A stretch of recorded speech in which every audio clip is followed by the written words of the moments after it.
Assalamualaikum warahmatullahi wabarakatuh.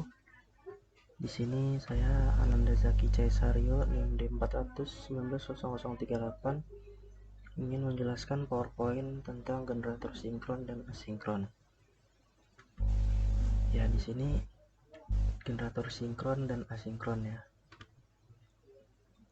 Yang pertama itu generator sinkron. Prinsip kerjanya yaitu kumparan medan yang ada pada rotor dihubungkan ke sumber eksitasi yang akan memberikan suplai arus listrik searah atau DC terhadap kumparan medan.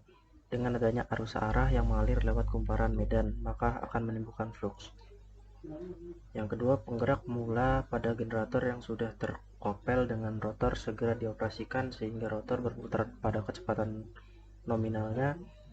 Perputaran yang ada pada rotor memutar medan magnet yang dihasilkan oleh kumparan medan. Medan putar yang dihasilkan rotor diinduksikan pada kumparan jangkar sehingga kumparan jangkar yang ada pada stator menghasilkan flux magnetik. Flux tersebut bisa berubah-ubah besarnya terhadap waktu. Perubahan flux tersebut menimbulkan GGL induksi pada ujung kumparan. Bisa dilihat gambarnya di sebelah kiri ya. Selanjutnya itu prinsip kerja generator asinkron, yaitu kebalikan daripada saat mesin induksi bekerja sebagai motor. Ketika mesin bekerja sebagai motor, kumparan stator diberi tegangan 3 fasa sehingga akan timbul medan putar dengan kecepatan sinkron. Namun jika motor berfungsi generator, pada rotor motor diputar oleh sumber penggerak dengan kecepatan lebih besar daripada kecepatan sinkronnya.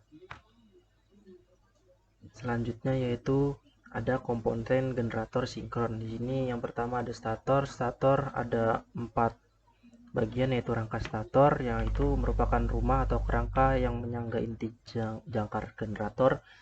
Yang kedua, inti stator yaitu terbuat dari laminasi baja campuran atau besi magnetik khusus yang dipasang ke rangka stator.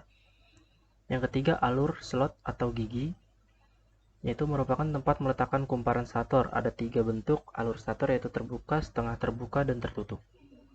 Yang keempat itu kumparan stator, yaitu biasanya terbuat dari tembaga. Kumparan ini merupakan tempat timbulnya GGL induksi. Yang kedua ada rotor. Yang rotor dibagi menjadi 3, yaitu slip ring. Slip ring merupakan cincin logam yang melingkari poros rotor tetapi dipisahkan oleh isolasi tertentu.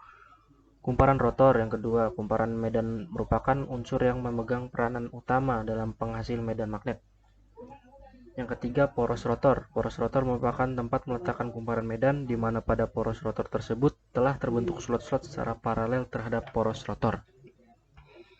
Yaitu selanjutnya komponen generator asinkron, yaitu sama stator dan rotor, namun perbedaannya ada di penjelasannya, yaitu stator penjelasannya bagian telur dari mesin yang merupakan gulungan kawat yang disusun sedemikian rupa dan ditempa pada alur-alur inti besi. Bagian stator dipisahkan dengan bagian rotor oleh celah udara yang sempit. Bagian stator terdiri atas tumpukan laminasi inti yang memiliki alur yang menjadi tempat belitan dililitkan yang berbentuk silinder. Alur dan tumpukan laminasi inti isolasi dengan kertas. Tiap elemen laminasi inti dibentuk dengan lampiran besi. Rotor yaitu merupakan bagian penggerak pada generator ya. Ada 2 jenis. Yang pertama itu rotor sangkar atau squirrel cage rotor dan rotor belitan atau wound mode rotor.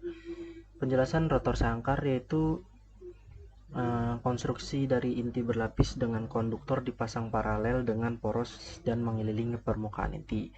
Sedangkan rotor cincin geser atau wound rotor itu disebut juga rotor belitan atau rotor gelang seret. Pada rotor ini terdapat juga alur-alur yang bentuknya lebih dalam daripada alur-alur pada rotor sangkar.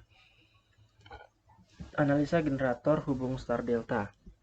Pada hubung ini kumparan pada sisi primer dirangkai secara bintang dan sisi sekundernya dirangkai delta. Umumnya digunakan pada trafo untuk jaringan transmisi di mana tegangan nantinya akan diturunkan atau step down. Nah, ini rumus dan contoh perhitungan. Contoh-contoh soal juga bisa dilihat juga. Di sini ada sebelah kiri ada soalnya, ada yang ditanya A sampai H. Jawabannya ada di sebelah kanan juga, bisa dilihat, bisa dibaca juga, bisa dicoba nanti. Kita lanjut ke perhitungan dan contoh soal generator asinkron. Nah, ini dia. Untuk perhitungannya ini contoh soalnya di sebelah. Oke. Nah, yang terakhir penggunaan generator dalam pembangkit listrik, yaitu yang pertama sebagai komponen utama yang mampu membangkitkan listrik.